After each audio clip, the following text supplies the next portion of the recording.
Hello everyone, welcome to लक्ष्य PCS.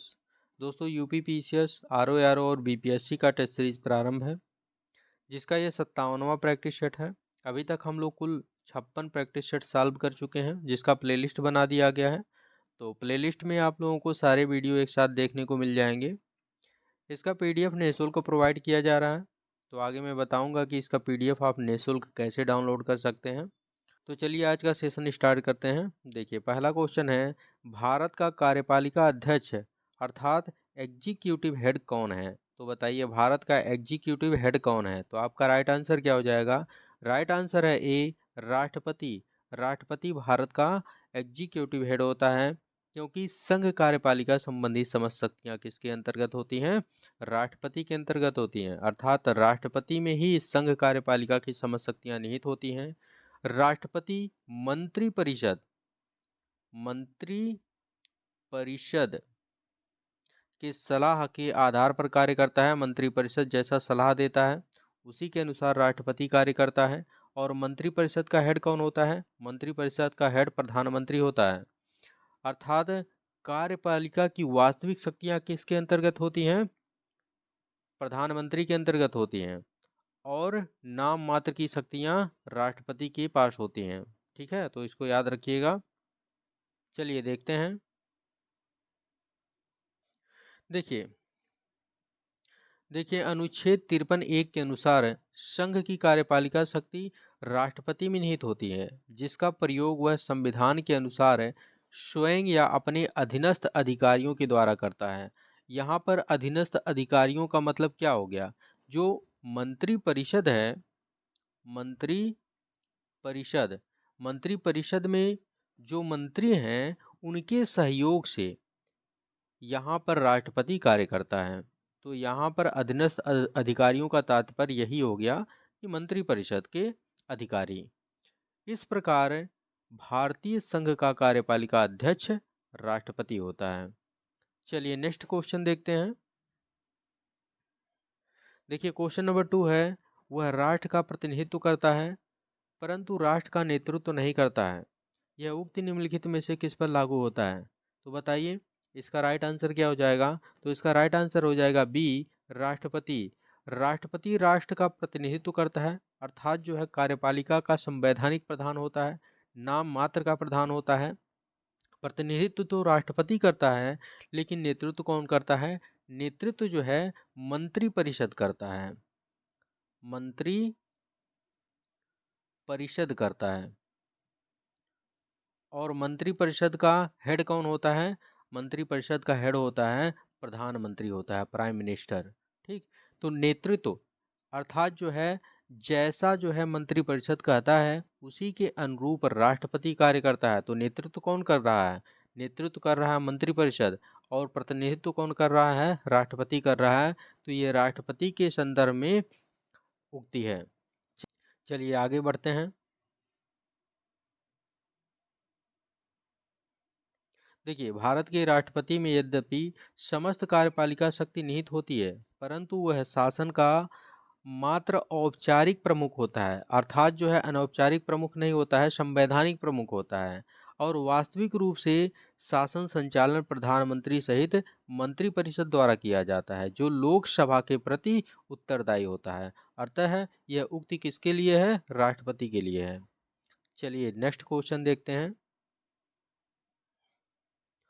देखिए question number 3 है, राष्ट्रपति के उम्मीदवार के लिए क्या आवश्यक नहीं है? देखिए, हम एग्जामिनेशन हॉल में जल्दबाजी में क्वेश्चन पढ़ते हैं और जो है ठीक से क्वेश्चन नहीं पढ़ते हैं। लास्ट में ये जो नहीं शब्द होता है, ये काफ़ी जो है एक्सीडेंटल है। ये जो है दुर्घटनावश ये ऐसा होता है कि हम सीधे सीधे पढ़ लेते हैं और नहीं शब्द को जो है भूल जाते हैं, जिसकी वजह से जो है एग्जामिनेशन हॉल में आता हुआ क्वेश्चन हम गलत करके चले आते हैं।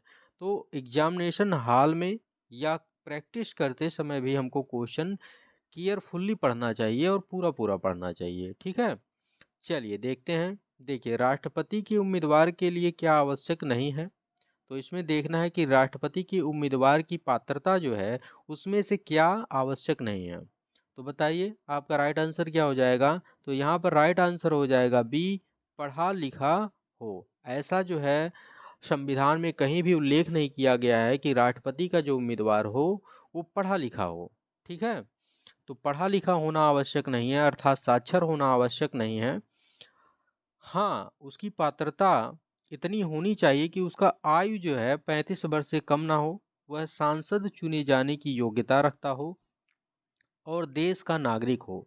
देश का नागरिक का तात्पर्य यह है कि वो जन्म से जो है भारत का नागरिक हो, ऐसा कहीं पर प्रावधान नहीं किया गया है। अर्थात यदि कोई विदेशी भारत में आता है और वो भारत की नागरिकता वो ग्रहण कर लेता है, तो वो भी जो है राष्ट्रपति का चुनाव लड़ सकता है। चलिए देखते हैं।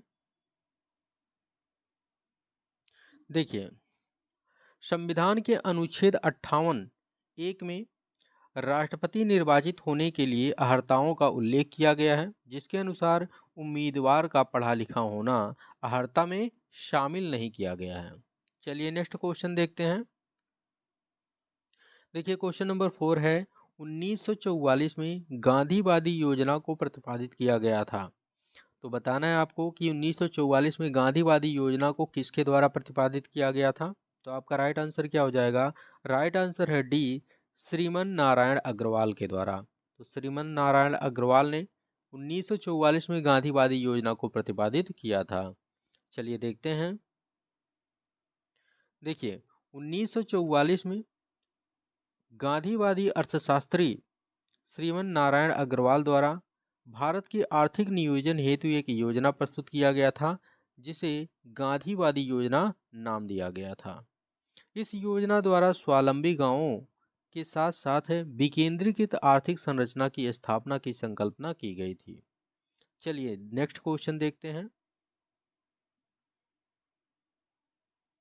देखिए क्वेश्चन नंबर 5 है, पिछड़े देशों के लिए रोलिंग प्लान का सुझाव किसके द्वारा दिया गया था? तो बताइए रोलिंग प्लान का सुझाव किसके द्वारा दिया गया था? तो आपका राइट आंसर क्या हो जाएगा? राइट आंसर है ए, जी मृडल द्वारा। किसके द्वारा? जी मृडल द्वारा। याद रखिएगा, रोलिंग प्लान का सुझाव दिया गया था पिछड़े देशों के लिए। चलिए देखते हैं। देखिए पिछड़े देशों के लिए रोलिंग प्लान का सुझाव जी मॉडल द्वारा दिया गया था।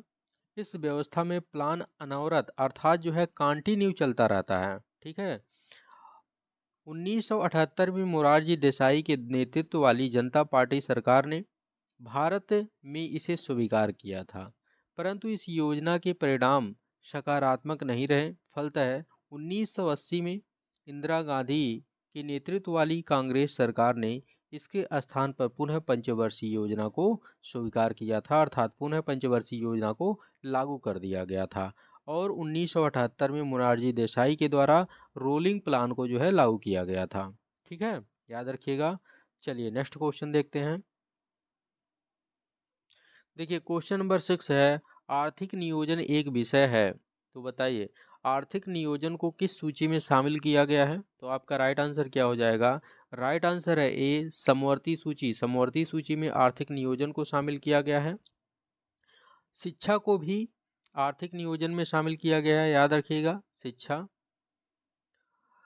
राज्य सूची की बात करें तो पुलिस प्रशासन राज्य सूची का विषय है। और जनगणना जनगणना याद रखिएगा, जनगणना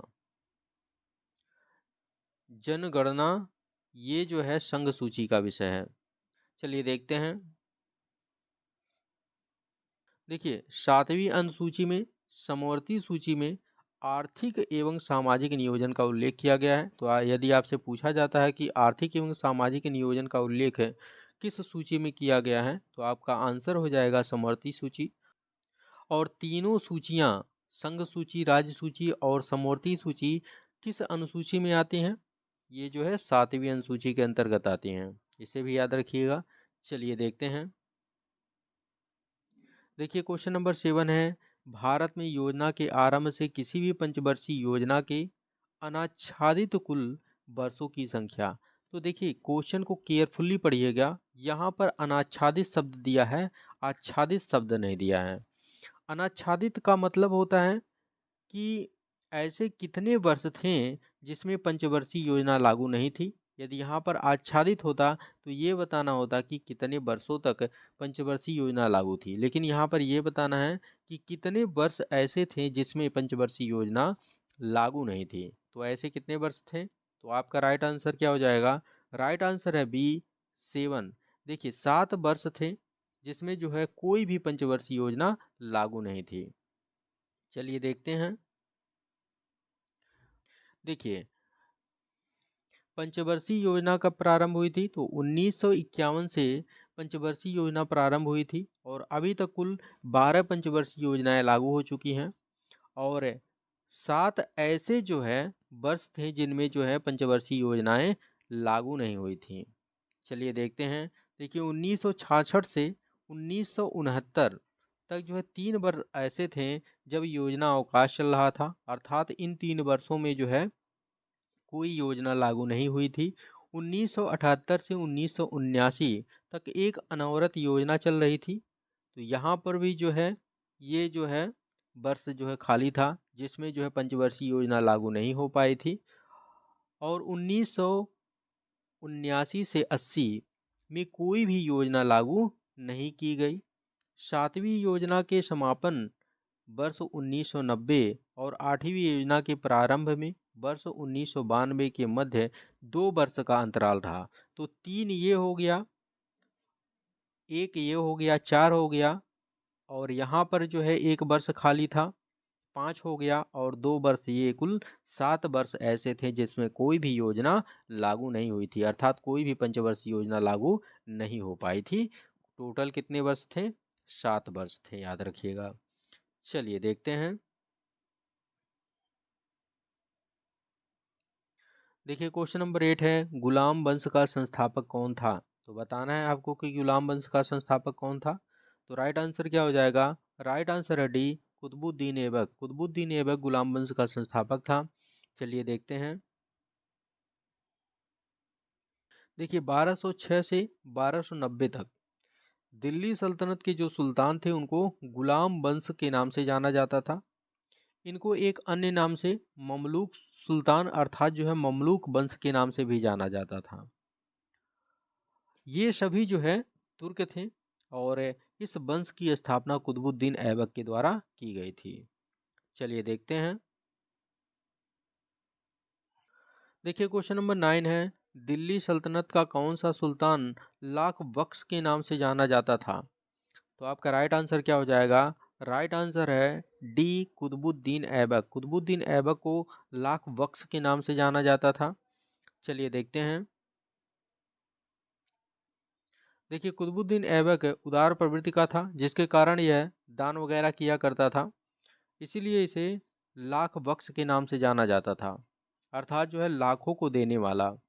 फरिश्ता लिखता है कि यदि व्यक्ति किसी की दीनशीलता की प्रशंसा करते थे तो उसे उस युग का ऐबक पुकारते थे। इसकी उपाधि की बात करें तो इसने जो है कुरान खां की उपाधि ग्रहण की थी, याद रखिएगा, काफ़ी इम्पोर्टेंट है। और इसकी रुचि साहित्य और स्थापत्य कला में थी। इसने हसन निजामी और फ़ख्र ए मुदव्विर का संरक्षण किया था, जो कि जो है विद्वान थे उसके युग के। ऐबक ने दिल्ली में कुब्बत उल इस्लाम और अजमेर में 2.5 दिन के झोपड़े नामक मस्जिद का निर्माण करवाया था। तो ये भी याद रखिएगा, कुब्बत उल इस्लाम का निर्माण किसने करवाया था? ऐबक ने करवाया था। और कहाँ पर करवाया था? दिल्ली में करवाया था। और 2.5 दिन के झोपड़े का निर्माण किसने करवाया था? ऐबक ने करवाया था। कहाँ पर करवाया था? अजमेर में करवाया था। ये सभी जो है मस्जिदें थीं। उसने दिल्ली में स्थापित कुतुब मीनार का भी निर्माण करवाया था, जिसे इल्तुतमिश ने पूरा किया था। निर्माण कार्य किसने प्रारंभ किया था कुतुब मीनार का? कुतुबुद्दीन ऐबक ने, लेकिन इसे पूरा किया था इल्तुतमिश ने। ऐबक ने कभी भी सुल्तान की उपाधि धारण नहीं की थी। ठीक है, इसे भी याद रखिएगा। चलिए देखते हैं। देखिए क्वेश्चन नंबर 10 है, कुतुबुद्दीन ऐबक की राजधानी थी। तो बताइए कुतुबुद्दीन ऐबक की राजधानी क्या थी? तो आपका राइट आंसर हो जाएगा ए, लाहौर। चलिए देखते हैं। देखिए मोहम्मद गोरी की मृत्यु 1206 में हुई थी और लाहौर के जो अमीर थे उन्होंने कुतुबुद्दीन ऐबक को सार्वभौमिक शक्ति ग्रहण करने के लिए आमंत्रित किया था। ऐबक लाहौर जाकर के अपनी सत्ता ग्रहण किया और 1206 में औपचारिक रूप से सिंहासनारूढ़ हुआ। ऐबक की राजधानी लाहौर थी। गद्दी पर बैठने के बाद ऐबक के सामने सबसे बड़ी कठिनाई गोरी के दास और उसके राज्य के उत्तराधिकारी ताजुद्दीन एल्दौज और नासिरुद्दीन कुवाचा की तरफ से थी। ये दोनों ताजुद्दीन एल्दौज और नासिरुद्दीन कुवाचा ये जो है ऐबक की सत्ता का विरोध करते थे। ऐबक ने अपनी बहन से शादी करा करके कुवाचा को तो चुप करवा दिया, लेकिन एल्दौज की तरफ से खतरा बना रहा। यही कारण था कि ऐबक सदा लाहौर में ही रहा। उसे दिल्ली आने का कभी अवसर नहीं मिला। वो दिल्ली कभी जो है नहीं आता था, केवल लाहौर में ही रहता था। देखिए क्वेश्चन आप लोगों के लिए है, इसका आंसर आप लोगों को कमेंट बॉक्स में देना है। इसका पीडीएफ आप हमारे टेलीग्राम चैनल लक्ष्य पीसीएस से निःशुल्क प्राप्त कर सकते हैं। टेलीग्राम पर आप लक्ष्य पीसीएस के नाम से सर्च करेंगे तो आपको जो है चैनल दिखाई देगा, उसे ज्वाइन कर लीजिएगा और वहाँ से पीडीएफ आप लोग डाउनलोड कर लीजिएगा। ठीक है, तो चलिए मिलते हैं नेक्स्ट वीडियो में। तब तक के लिए जय हिंद जय भारत।